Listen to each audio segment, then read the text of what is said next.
Cool. Hey, what's up guys? My name is Marquette, or I go by Local Marquette here as suggested on my YouTube channel. And today we're here to talk about lighting and a few basic setups you can do for your next production, music video, and or film. Alright, first off, we're going to start off with key lighting, and key lighting is essentially the light that hits your subject first in the foreground and lights their face or their figure or anything that kind of keeps your attention to the light coming in forward. Key light can be ambient, it could be your sun, it could be a window, it could be a motivated light like my Aperture 120D here on a softbox, or it could be ambient light, like it can be the lights in your ceiling. The main thing to remember is it's when your subject is being lit face on and making sure that you can see the features on them, whether it's hard lighting or soft lighting. One thing I do recommend is that when you are shooting a commercial or something that's a little bit more lighthearted, say it's a beauty commercial, you want to use diffuse and soft lighting so that whatever is hitting the face or the subject in general, whether it be hands, feet, arms, anything, you want to make sure it's lit but diffused so it has a very soft look to it and it's a little bit more flattering than if you were to use hard lighting. So typically I like to use key lights diffused when I'm using it, especially when I'm doing something like this.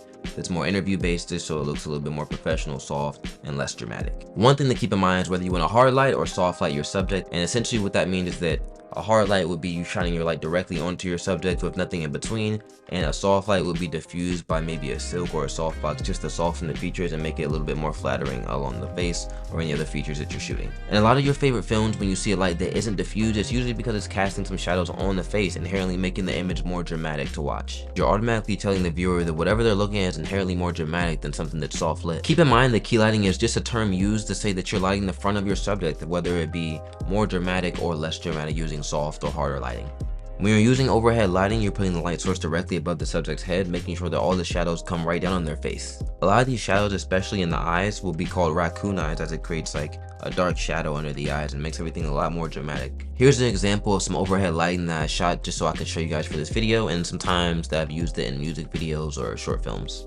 Notice here in these two examples how the light looks when it's diffused overhead versus when it's not. Just like overhead lighting, these next two techniques are going to be a little bit more dramatic in nature. This next lighting style we're going to talk about is silhouette lighting, and this lighting style is when you want to be placing the light behind your subject or on the background of your subject to make a more shadowy like figure in the foreground.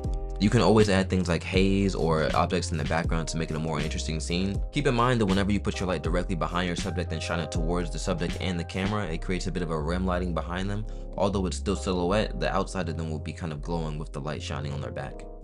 The last setup I have for you guys today is called side lighting, and instead of placing your light directly in front of you like you would for a key light or even 40 degrees, you would place it at a 90-degree angle here on the side so that it casts half of the face in shadow and the other half is lit.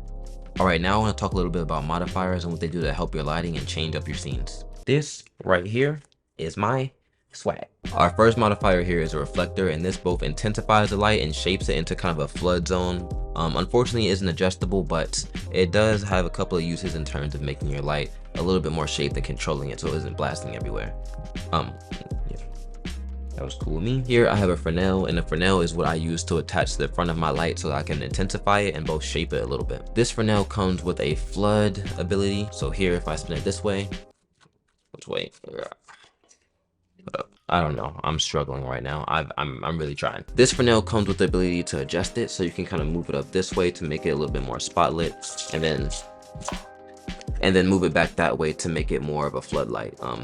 Kind of like how the reflector does, but this one can kind of make the spotlight a little tighter, where this one's not adjustable at all, and then this one can go back to flood when it's done. The last modifier I want to talk about today is a softbox, and today I'm using the Aperture Light Dome 2 as my softbox. Give me one second. Alright, so this right here is my softbox. So right there, that's the Aperture 120. Alright, so this right here is my softbox. Right there, that's the Aperture Light Dome 2 on the 120D, just to give us our key light here. And as you see, that window right there is behind it. I'm using kind of like a motivated lighting source just so that it feels more natural when you're shooting your scene.